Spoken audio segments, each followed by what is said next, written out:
রাধে রাধে বন্ধুরা, তোমরা সবাই কেমন আছো? আশা করি ভালো আছো। আমিও খুব ভালো আছি। আজ আমি বানিয়েছি আফগানি পোলাও। খুব অল্প সময়ের খুব টেস্টি এই পোলাওটা কীভাবে আপনারা বানিয়ে নিতে পারবেন বাড়িতেই, সেইভাবে আজকে আমি ভিডিওটা করেছি। সম্পূর্ণ ভিডিওটা দেখুন বন্ধুরা, স্টেপ বাই স্টেপ দেখুন, স্কিপ না করে। আশা করি ভালো লাগবে।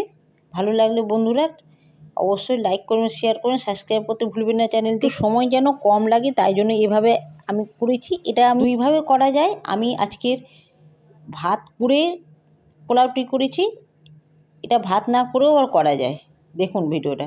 আমি প্রথমে জল দিয়ে একবার ধুয়ে নিয়েছি চালটা। এখানে নিয়েছি 700 গ্রাম চাল। আমি এবার জল দিয়ে 30 মিনিট ভিজিয়ে রেখে দেবো। 30 মিনিট পরে আমি জল বসিয়ে দিয়েছি হাঁড়িতে, জলটা গরম হয়ে গেছে। এবার আমি চালগুলো দিয়ে দিচ্ছি। এটা আতপ চালেরও করা যায়, পোলাওয়ের চালেরও করা যায়। দিয়ে আমি 10 মিনিট ঢাকা দিয়ে একবার ফুটে উঠলে দেখি না, আর একবার ফুটলেই আমি ভাতটি নামিয়ে নেব, ফ্যানটা ঝরিয়ে নেব। 50% মতো আমার হয়ে গেছে ভাতটি। এবার আমি গ্যাসটি বন্ধ করে দেবো, একটু নাড়াচাড়া করে। এবার আমি ছাকনার সাহায্যে আমি ছেঁকে ছেঁকে ভাতটা তুলে নিচ্ছি একটা ফুটো ফুটো তালাতে, যেন ফ্যানটা আমার ঝরে যায় নিচ্ছে, তাহলে ঝরঝরে হবে ভাতটা। ভাতটা তোলা হয়ে গেছে অর্ধেক, আমার জায়গাটা ছোট হয়ে গেছে।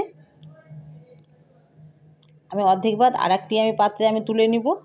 এখানে নিয়েছি আমি মিডিয়াম সাইজের 2টো গাজর, আর নিয়েছি 250 পেঁয়াজ। বেশ ভালোভাবে আমি কেটে নিয়েছি সরু সরু করে।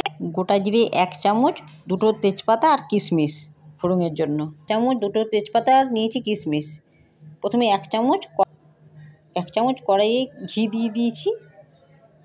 দিয়ে ঘিটা গলে গেছে আমার, হালকা নাড়া দিয়ে দিয়েছি। এবার দিয়ে দিয়েছি 50 গ্রাম মতো সাদা তেল। তেলটি বেশ ভালোভাবে যতক্ষণ না গরম হয়েছে ততক্ষণ হালকাভাবে আমি খুন্তির সাহায্যে নেড়ে নিচ্ছি 4 সাইডে।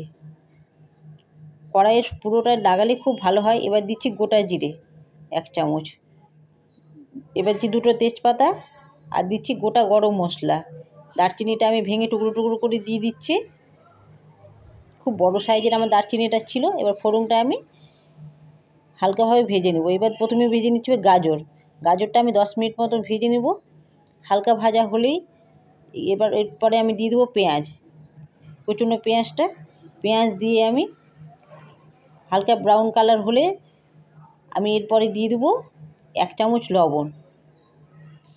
লবণ দিয়ে আমি বেশ কিছুক্ষণ বেশ ভালোভাবে আমি ভেজে নেব গাজর আর পেঁয়াজটা, যতক্ষণ জলটা না শুকিয়েছে পেঁয়াজের। এবার দিয়ে দিচ্ছি 1/2 চামচ মতো কালার লঙ্কার গুঁড়ো। আমি একটু কালার করবো পোলাওটা আজকে, তাই জন্য একটু কালার লঙ্কার গুঁড়ো ইউজ করলাম। লঙ্কার গুঁড়োটা দিয়ে বেশ কিছুক্ষণ ভেজে নিয়েছি আমি। এবার দিচ্ছি কিশমিশটা দিয়েও আমি 20 সেকেন্ড মতো ভেজে নিব। এবার দিয়ে দিচ্ছি এখানে 100 গ্রাম চিনিটা দিয়ে আমি বেশ কিছুক্ষণ নাড়াচাড়া করে নেব। চিনিটা যতক্ষণ না গলেছে হালকাভাবে আমি নাড়াচাড়া করছি, নাহলে গাজর পেঁয়াজটা গলে যাবে। খুব হালকাভাবে খুন্তিটা নাড়া দিতে হবে। আমার চিনিটা অনেকটাই গলে গেছে। এবার কালারটা দেখেই বুঝতে পারছেন একেবারে চিনিটা আমার পারফেক্টভাবে গলে গেছে। এবার দিয়ে দিচ্ছি 50% করা আমার ভাতটি। এখানে আপনারা